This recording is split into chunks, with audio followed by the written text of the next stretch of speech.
Martino, souvent imité, mais jamais égalé. Vous écoutez Martino. Cube Radio. Alors, Stéphane Bureau, vous le savez, il est malheureusement plus à la barre de l'émission Le Monde à l'envers, qui n'existe plus malheureusement, mais vous le connaissez, il y a toujours 75 projets au feu. Alors, il est maintenant collaborateur pour BFM TV en France. Il est aussi, bien sûr, animateur de son excellent balado Contact, que vous pouvez retrouver sur notre bibliothèque cube.ca. Et d'ailleurs, où il rencontre différentes personnalités du monde de la recherche, des intellectuels, des artistes. Et son dernier balado, vous devez pas rater ça, c'est Denis Arcand, 82 ans, qui s'est confié longuement à Stéphane Bureau. Il est avec nous. Stéphane, bonjour. Richard, d'abord, merci de l'invitation et je dirais que ça me fait vraiment plaisir de me retrouver à la télé-radio avec toi, puisqu'évidemment, on a été un peu privés de notre plateforme les vendredis soirs, plateforme sur laquelle on a eu tant de plaisir à travailler l'an dernier. Puis dernière précision, parce que tu étais avec Boc Côté, cet autre expatrié ici à Paris, lui avec, je dirais, davantage de surface de glace, parce qu'il emmène large Mathieu à Paris. Il est mon invité la semaine prochaine à Contact. On a fait 1 heure et quelques avec lui et c'est franchement très, très bien et plein de surprises parce qu'on l'entend beaucoup. On pense que peut-être tout ce qu'il a à dire a été dit, mais non, il y avait un certain nombre de choses que je n'avais jamais entendu dire sur son livre, mais aussi sur sa vie, ses projets, sa façon de voir l'avenir en France ou au Québec. Donc, jeudi prochain à Contact. Mais en attendant, oui, Denis Arcand. Mais écoute, je veux rien te dire, une petite parenthèse. Je veux pas tourner le fer dans la plaie, mais je veux seulement le dire. Beaucoup de gens me parlent du Monde à l'envers en disant qu'ils s'ennuient de cette émission-là, tout ça. Je veux seulement le dire. C'est une émission qui touchait quand même beaucoup les gens et j'ai eu énormément de plaisir à travailler avec toi. Écoute, je veux rien que... Où t'es sur le globe, là? Parce qu'on le sait, là, t'es un peu Tintin, toi, là. On sait que t'as une maison aux États-Unis, des fois t'es au Québec. Là, ça a l'air que t'es collaborateur à BFM TV. T'es où actuellement, là? Montre-nous ta fenêtre, tiens. Coquet, montre-nous ta fenêtre. C'est un vilain contre-jour, ça va donner mal au ventre à tout le monde. Mais c'est chez moi ici, et voilà la fenêtre. Wow! OK. Alors, voilà, maintenant, on te situe sur le lobe terrestre. Tu vis à Paris? Vous aurez compris que je suis à Pékin.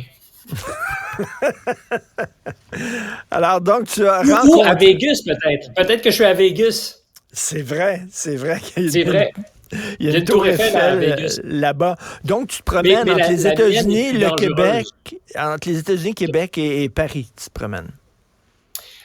Cette année, c'est essentiellement Paris, disons les choses, parce que je travaille de façon régulière sur BFM, chez BFM, qui est une grande chaîne de télévision de nouvelles, donc un peu comme LCN chez nous, encore RDI, et qui s'apprête à amorcer une année qui va être beaucoup américaine. Donc, j'ai été engagé chez eux comme consultant aux affaires états-uniennes, ce qui n'exclut pas de parler d'autres choses, parce qu'évidemment, en ce moment, ce qui retient surtout l'attention, c'est la guerre à Gaza. Donc, lundi prochain, je serai à l'antenne chez Laurent Ruquier pour discuter de plein de choses, y compris de politique française, parce que je crois que François Ruffin, qui occupe un espace particulier bien à lui du côté de la gauche française, sera un des invités du plateau. Fait que c'est excitant parce que je suis dans ma zone de confort quand je parle des États-Unis. Et tranquillement, je dirais pas que je m'initie à la politique française parce qu'on a toujours eu, c'est vrai pour toi, c'était vrai pour moi, une curiosité, puis une curiosité prononcée, mais de là à jouer avec eux sur un plateau de télévision, c'est une autre affaire. Puis il faut mettre des fois ses gants de boxe, mais je dois dire que ça me rappelle le plaisir que j'avais quand nous étions au Monde à l'envers. Et puis c'est un Monde à l'envers, version française. C'est certainement ma vie à l'envers parce que c'est pas ce que j'avais prévu, mais au total, c'est pas désagréable. Et tu disais tout à l'heure, puis je veux pas m'éterniser sur la question de ce qui nous unissait l'an dernier, mais c'est probablement le Monde à l'envers. Il y a 2 ou 3 projets dans ma vie que j'ai fait dont j'ai beaucoup entendu parler. Mais je pense que le Monde à l'envers, c'est le projet pour lequel j'ai plus été arrêté dans la rue depuis l'été dernier. Ça a été... Je sonne, je m'excuse, je vais fermer. J'ai oublié de fermer mon haut-parleur. Je veux pas vous emmerder. La télévision en direct, dans ce qui n'est pas un studio, ça donne ça. Mais j'étais en train de te dire, jamais, je pense, je n'ai été aussi souvent accosté avec des gens qui me parlaient de ce que c'était devenu pour eux un rendez-vous. Puis je tiens pas pantoute à ce qu'on s'en pète les bretelles. Je constate donc que ça a marché, ça a été utile pour le temps que ça a duré. Je comprends le contexte dans lequel nous sommes disparus.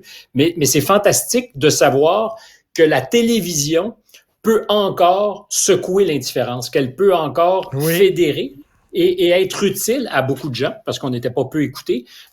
Puis de tous les projets auxquels moi j'ai touché, je te dirais pas davantage que le téléjournal ou le bulletin quand je l'animais à TVA, mais différemment, peut-être oui. Parce que dans le contexte, puis ça nous amène à Denis Arcand naturellement, dans le contexte où sortir des clous est toujours très, très difficile, où on a l'impression que le discours autorisé est de plus en plus étroit et balisé, mais je pense que notre émission faisait son petit travail. Elle permettait des fois de sortir et d'employer des chemins de traverse. Mais surtout dans un monde de plus en plus polarisé. Moi, ce que j'ai beaucoup aimé de cette émission-là, personnellement, ça a été une aventure qui était intéressante, de m'asseoir avec Louis T. Louis T, qui était totalement à l'opposé de moi idéologiquement, de m'asseoir avec Émilie Lessard-Terrien, qui est rendue maintenant co-porte-parole de Québec solidaire, et d'avoir un véritable plaisir et d'avoir hâte de les voir sur le plateau, parce que même si on ne pensait pas pareil, échanger, s'envoyer des petites pointes, sourire, rigoler ensemble, hors d'onde, se raconter notre vie et tout ça, je me suis dit, mon Dieu, que ça fait du bien dans un monde polarisé où chacun reste dans son camp, d'établir des contacts, des canaux de discussion. Le meilleur garde-fou contre la violence, c'est le débat. Je préfère m'en prendre avec des mots à mon adversaire, puis éventuellement, dans le meilleur des cas, être capable de lui serrer la main, adversaire politique s'entend, parce qu'il est non seulement pas nécessaire, mais pas souhaitable qu'on pense tous la même chose. Puis j'ai été témoin en coulisses de ce que toi, Sophie et d'autres étiez amicalement ensemble, quand venait le temps d'être ensemble amicalement, et qu'on était capable ensuite sur le plateau d'avoir des divergences d'opinion, et de ces divergences naît le progrès, naît l'espace démocratique dans lequel, j'espère, on a envie d'habiter, puis dans lequel on sera capable d'offrir des réponses qui font jamais l'unanimité. C'est le principe du pacte démocratique. On ne fait jamais l'unanimité. On arrive à un espace de consensus qui est acceptable pour une majorité, puis on avance, puis des fois on recule. Mais c'est ça aussi le débat. Il se trouve que je suis dans un espace ici où on pratique davantage le débat, et je trouve ça sain. Mais je te disais tout à l'heure à la blague que ma tour Eiffel était peut-être un peu plus dangereuse que celle de Vegas, quoique à Vegas, il y a eu quelques tueries vilaines.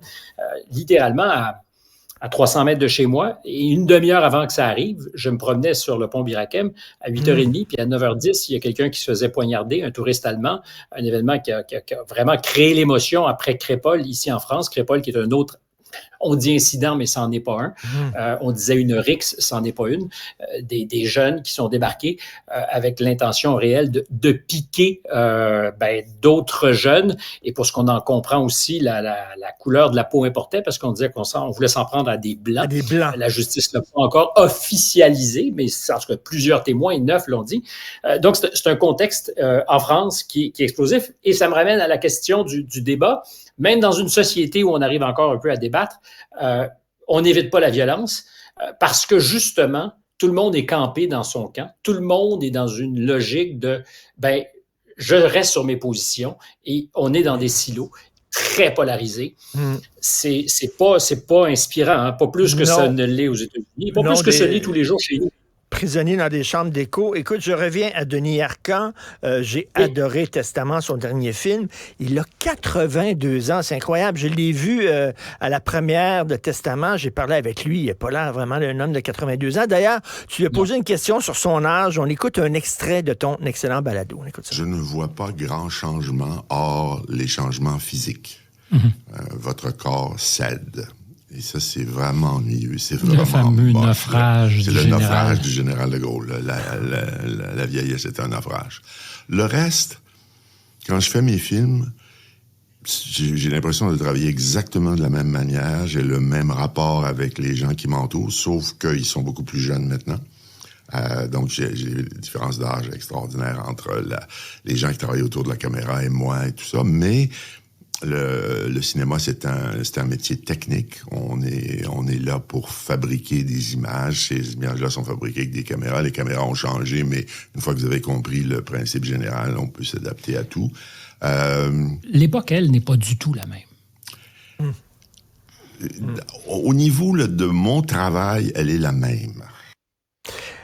Comment, justement, se sent-il face à son époque? Est-ce que... Parce que, tu sais, Denis Arcand, il a tout le temps une certaine distance. Il prend les choses avec ironie. Tu sais, il est comment? Est-ce qu'il est découragé de notre époque, pessimiste ou quoi? Je pense que pessimiste ne serait pas le bon mot parce que c'est un historien avant toute chose. Donc, c'est quelqu'un qui aime constater, ne donnerait pas de connotation particulière à sa vision des choses. Il est lucide. Il croit qu'on est possiblement dans un moment de basculement civilisationnel. Il n'est pas le seul à le dire. Si on était en France, Michel Onfray probablement abonderait dans ce sens. Ton copain de presque tous les jours, Mathieu Bock-Côté, pense beaucoup la même chose.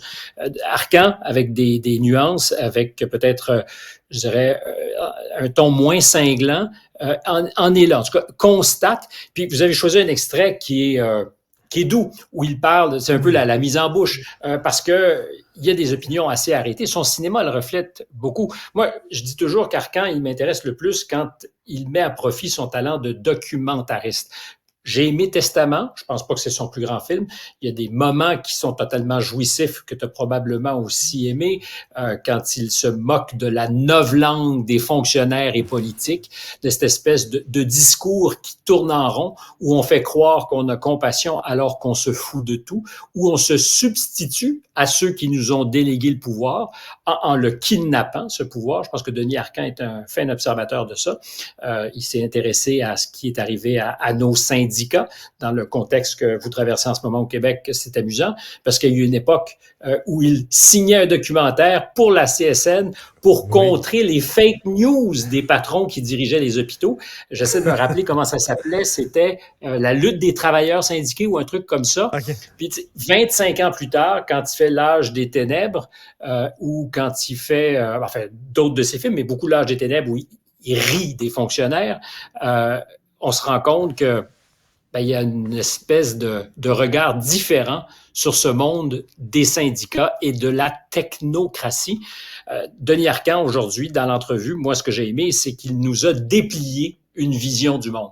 Parce que il commence par te dire que rien n'a changé, jusqu'à ce qu'il t'explique 40 minutes plus tard que sur le plateau de Testament, à un moment donné, il y a eu cette idée saugrenue de demander à quelqu'un qui jouait dans son film et dont il ne se rappelait pas de son nom, une jeune femme noire, de se déplacer parce qu'elle n'était pas à l'écran là où elle devait être.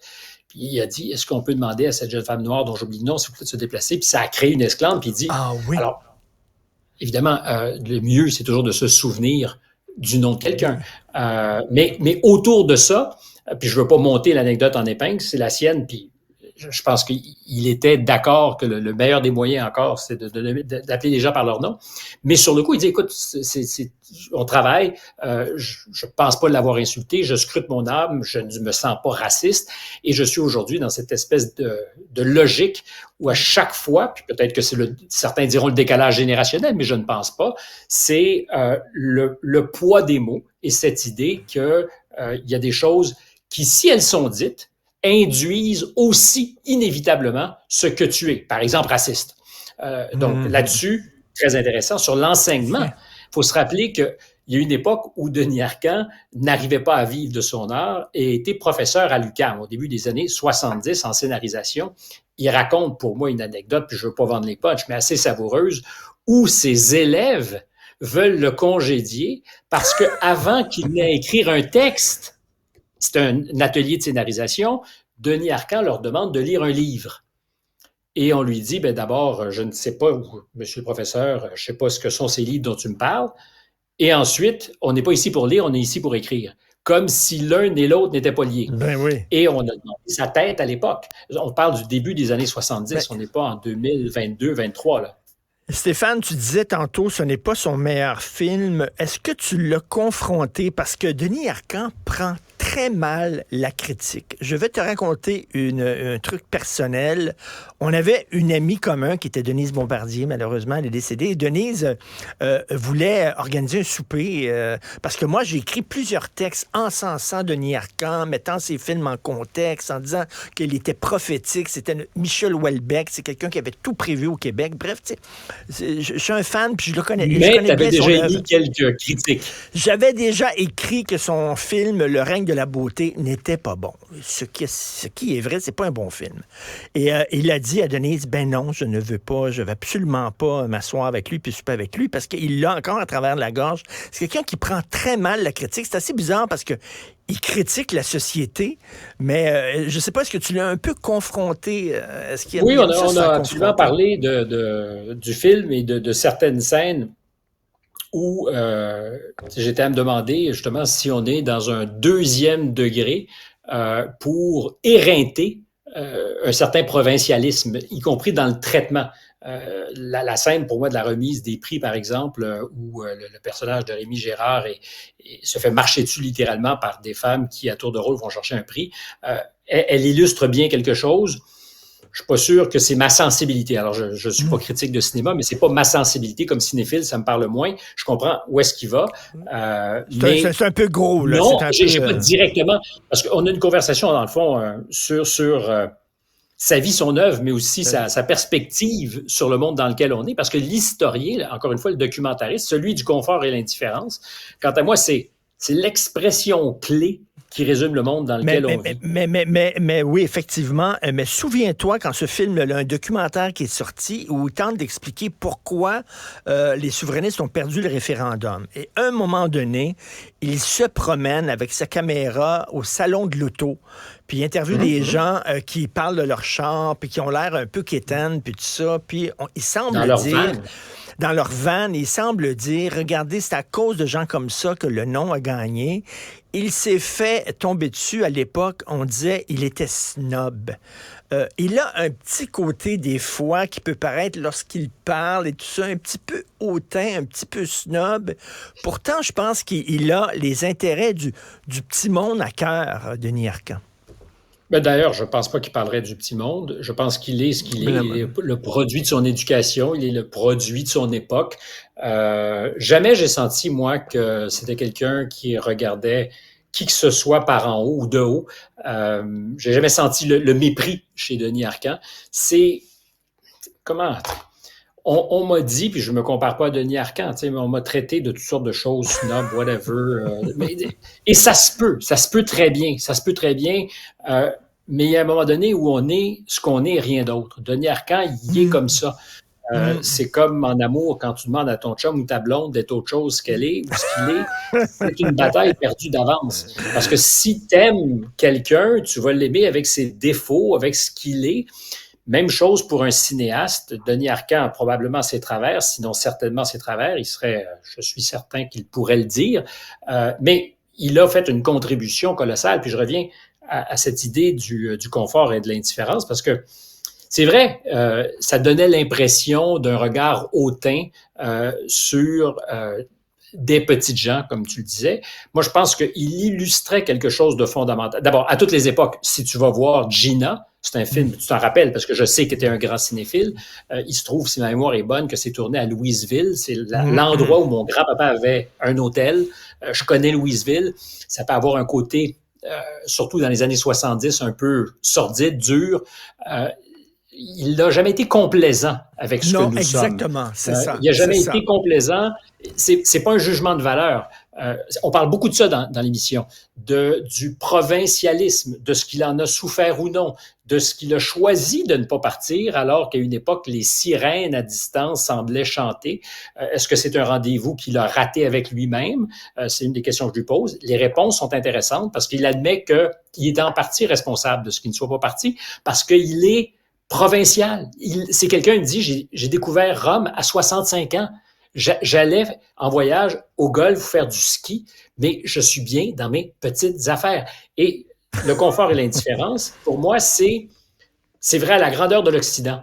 C'est le moment de bascule, le point de bascule où le citoyen fait place au consommateur. et où notre pouvoir d'achat devient plus important que toute autre considération politique ou éthique. On veut protéger notre pouvoir d'achat. Je pense sincèrement que le premier et le deuxième référendum, pour ceux qui étaient en faveur du non, et c'était tout à fait légitime parce qu'une campagne politique, dans une campagne politique, tous les coups sont à peu près permis. Je pense que la peur sourde, c'était celle de vous allez amortir votre pouvoir d'achat. Vous risquez d'être moins riche ou d'être des consommateurs moins satisfaits si vous votez pour l'incertitude. C'était le mot qu'employait systématiquement, par exemple, Jean Charest, avec une intelligence réelle. L'incertitude. Et l'incertitude, c'était aussi l'incertitude, sinon beaucoup, du portefeuille. Le confort et l'indifférence, c'est la formule qui résume parfaitement ça.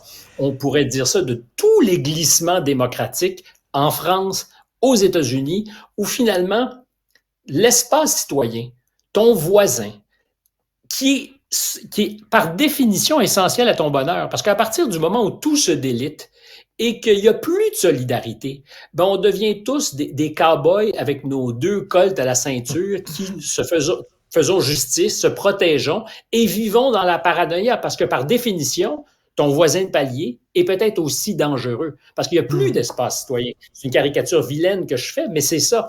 Et le confort et l'indifférence, alors, c'est agréable à un moment donné parce que tu es dans une espèce d'espace neurasthénique, tu sais, où tout est cool, tu es un peu sur une drogue douce, tu achètes, tu dépenses, puis tu as ta piscine, jusqu'au jour où, soudainement, il y a du monde qui s'invite sur ton perron, jusqu'à ce que le monde dans lequel tu vis n'est pas exactement le même, où on se gueule par la tête, où il n'y a plus de consensus politique.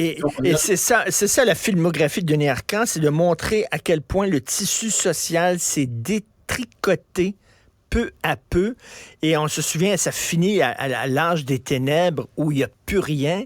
Même le tissu familial n'existe plus. Tu te souviens du personnage principal joué par Marc Labrèche qui conduit son auto avec ses 2 enfants derrière qui ne l'écoutent pas parce qu'ils ont des écouteurs sur la tête et ils veulent rien savoir. Il n'y a plus aucun lien entre lui et sa femme, lui et ses enfants, lui et ses voisins, lui et son premier ministre, et il n'y a plus de lien social, et c'est ça l'âge des ténèbres en terminant. Mais l'âge des ténèbres, c'est l'âge de la pornographie. Et je ne parle pas que de sexualité, mais c'est de l'illustration pour moi. C'est-à-dire qu'à partir du moment où la pornographie a remplacé la sensualité, où les sens ont été tellement émoussés qu'on ne ressent rien et qu'on a besoin, pour réagir, de porn, de fear porn, de la pornographie de la peur, de la pornographie du cul. Donc, tout est exacerbé. Et cette extrême exacerbation fait que finalement, on s'enferme, on se retrouve seul dans notre petite bulle et qu'il n'y a plus de contact, il n'y a plus de solidarité. Alors, je ne suis pas catastrophiste, je constate, à nos échelles, on peut faire la différence, on peut mieux aimer, on peut être proche de nos amis, on peut être plus souriant, mais ce n'est pas un monde, effectivement, qui est chaud, confortable. C'est celui que décrit, effectivement, avec beaucoup de talent prophétique, Denis Arcand. Mais tu dis qu'on manque de contact, mais justement, ton balado s'intitule « Contact » parce que tu veux rétablir le contact, tu veux rétablir le dialogue et la discussion. Allez écouter ça, c'est super bon. C'est dans la bibliothèque des balados de Cube Radio. Une rencontre avec Denis Arcand. En attendant la rencontre, Stéphane Bureau et Mathieu Bock-Côté qui doit durer 5h30, j'imagine. Merci beaucoup à toi, Stéphane. À bientôt. Salut, bon séjour là-bas. Bye. Ce balado est